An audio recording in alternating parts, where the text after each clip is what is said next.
Sa bunga ng tabi sa bawang, may namin na sinundo, si Gemma.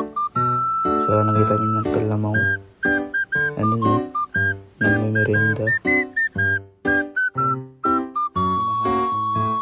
Doon pala sa likod. Yan, papunta na kami sa trabaho namin dito sa Bilili. Yan, nandito na kami. Binagak ko yung manok, pakyat na ako. Shout out sa'yo ni Wawiwaw Kamarot. Guys, nakakyat na ako. Ano no, yung mga tanan namin. Yan, dito na naman tayo mamaya. Guys, open na kami oh. Bilili. Yan, ito, punta na kayo dito. Ano, bandang view.